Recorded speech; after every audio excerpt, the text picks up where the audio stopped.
আজকে আমরা তৈরি করছি পূজা উপলক্ষে পায়েস। নমস্কার বন্ধুরা, রান্নাঘরে আপনাদেরকে স্বাগত। বাড়িতে পায়েস সবাই তৈরি করতে জানে, কিন্তু আমাদের পায়েসটা একটু আলাদা। আপনারা দেখতে থাকুন আমরা কীভাবে আলাদা পদ্ধতিতে পায়েস তৈরি করছি।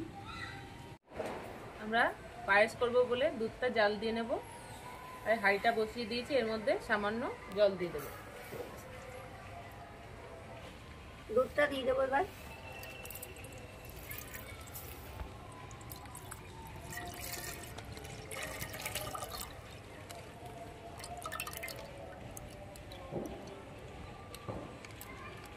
গোবিন্দভোগ চালটা ভালো করে বেছে নেব। অনেক সময় চালের মধ্যে পোকা থাকে, কাঁকড় থাকে। এ দেখুন, বলতে বলতেই পোকাটা দেখা দিয়েছে। এই দেখুন, ছোট্ট একখানা পোকা। আপনারা ভালো করে দেখে নেবেন, এখন বর্ষার টাইমে পোকা হয়। যে দুধটা অল্প অল্প ফুটে উঠেছে, এবার নেড়ে দেবো আমরা।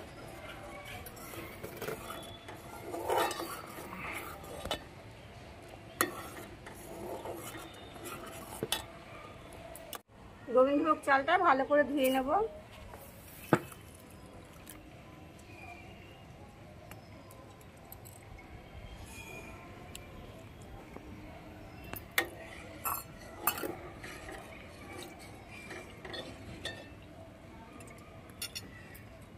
দুবার ধুয়ে নেব।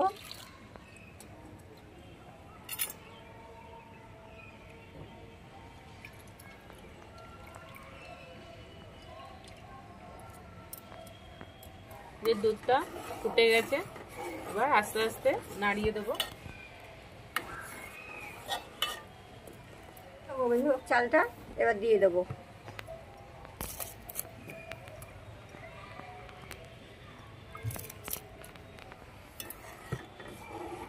আস্তে আস্তে এইভাবে নাড়তে হবে।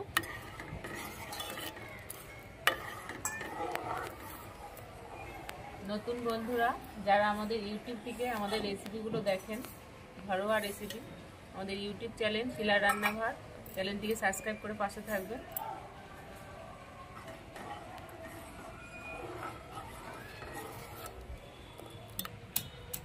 পায়েসের জন্য মিষ্টিটা ছোট ছোট করে ভেঙে নেব।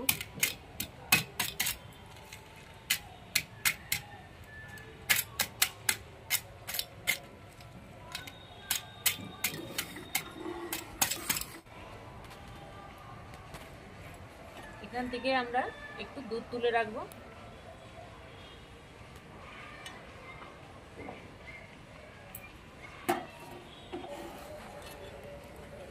মাঝে মাঝে এইভাবে আস্তে আস্তে নাড়তে হবে, নালে তলায় ধরে যাবে।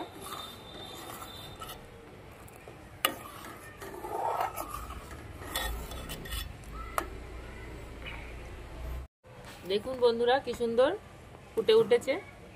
এবার নেড়ে দেবো আস্তে আস্তে।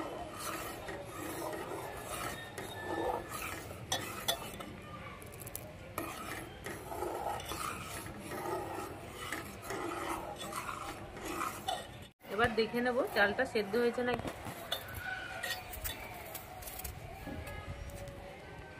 হয়ে গেছে, আর অল্প একটু হলে হয়ে যায়। এবার আমি তেজপাতা দিয়ে দেবো, কিশমিশ দিয়ে দেবো, কাজু দিয়ে দেবো।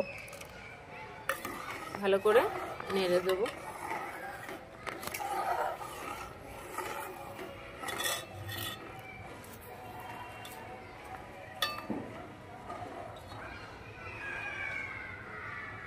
আমাদের পায়েসের চালটা সেদ্ধ হয়ে গেছে, এবার মিষ্টি দিয়ে দেবো।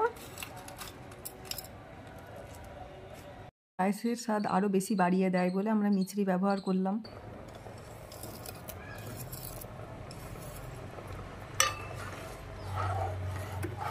এবার আস্তে আস্তে নেড়ে দেবো।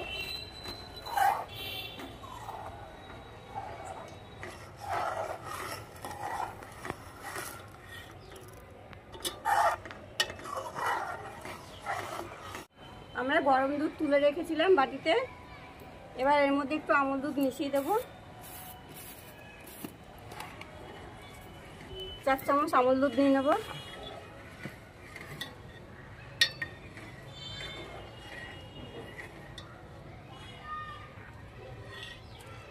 এবার একটু ভালো করে গুলিয়ে নেব দুধটা।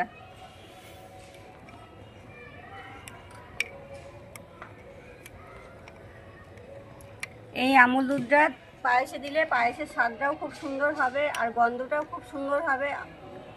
আমাদের এই রেসিপিটা দেখে আপনারা বাড়িতে বানান, খুবই ভালো লাগবে।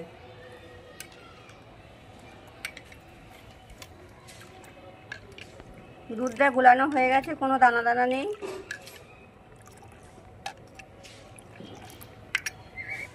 এবার দিয়ে দেবো।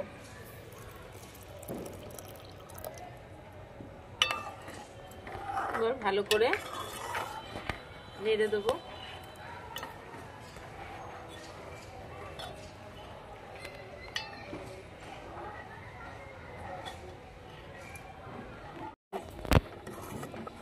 আমাদের পায়েসটা দেখুন,